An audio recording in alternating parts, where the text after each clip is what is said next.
Gawa tayo ng garlic. May garlic ako dito. Apat nga garlic. Dalawang lemon. Tapos squeeze natin dito.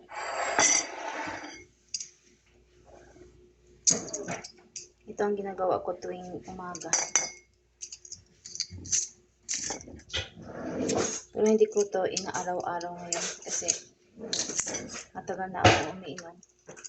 Pero kung first time kayo, pwede nyo araw-arawin. Pero kung matagal na, kahit twice a week na lang. Maganda to ang garlic sa katawan natin. Pangpalakas ng immune system.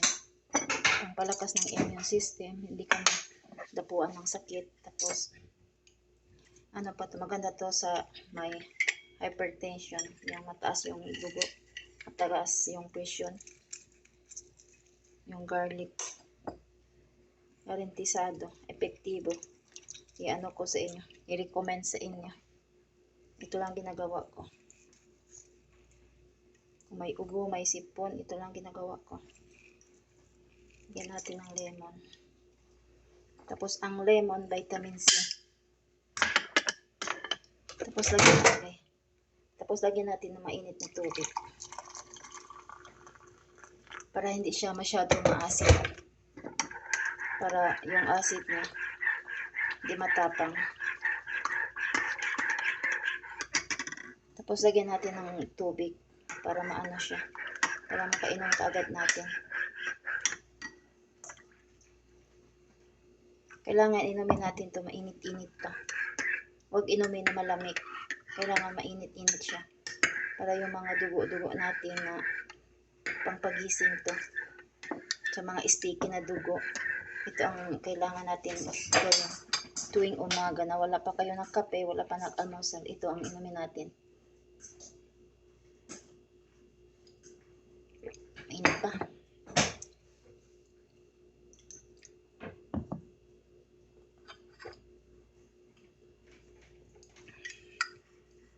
Matapang lang siya pero kailangan natin inumin to. Kasi pang ano to, pang palakas ng immune system natin. Lalo na tayo may nakaedad na tayo. Para pang ano sa cholesterol. Tapos ito, lunukin natin.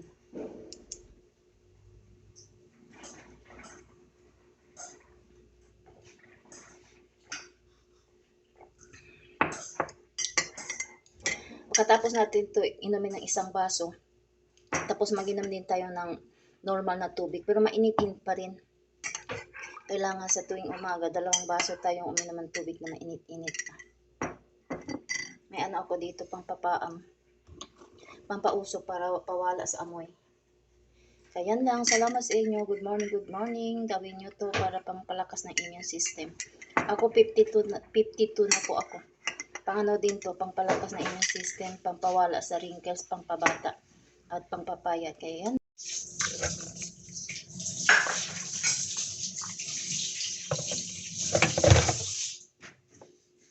Ako pampalina rin. Pampawala sa bad spirit. Pampawala sa amoy. Nag-inom.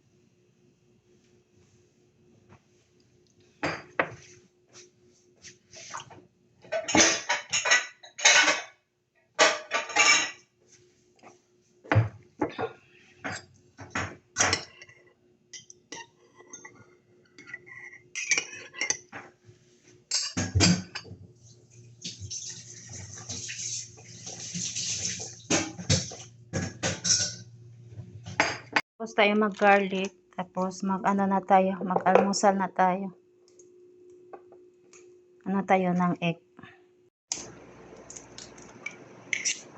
Dapat tayo ng 3 egg para pang-almusal natin.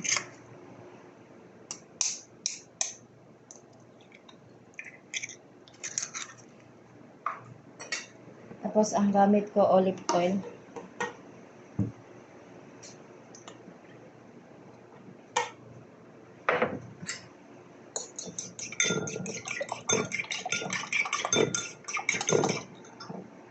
Tapos iprito na natin yung itlog natin. Tara.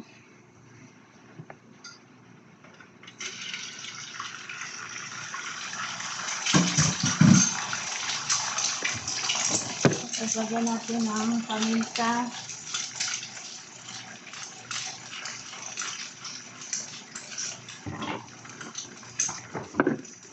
Lagyan natin ng asin.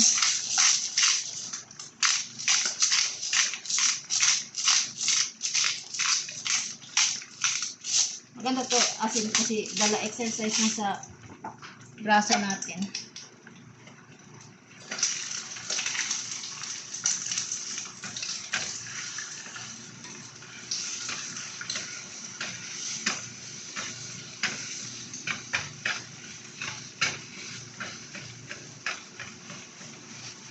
Ito ang almusal natin para madali. Kasi ito lang madali para ano natin. Para may laman yung tiyan natin. Tapos trabaho na. Lagay na natin dito.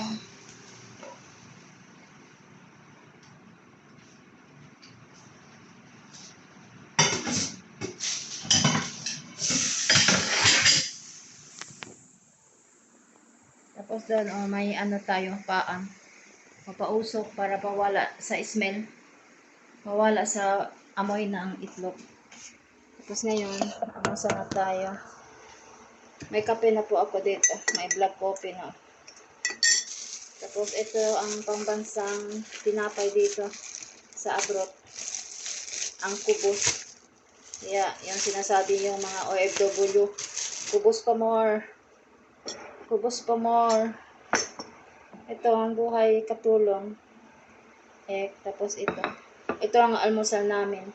Ang almusal namin itong egg, tinapay, tapos kape. Pang ano na yan. Tapos ang tanghalian namin ngayon, ang ano namin, alas 8 na. Tapos mamaya ang tanghalian, mga 5. Yun na. Pag 5, yun ang ano namin, tanghalian, ano na, dinner na yon. Pero minsan yung dinner, kumakain ako, ano na lang, salata, prutas, yan na lang. Minsan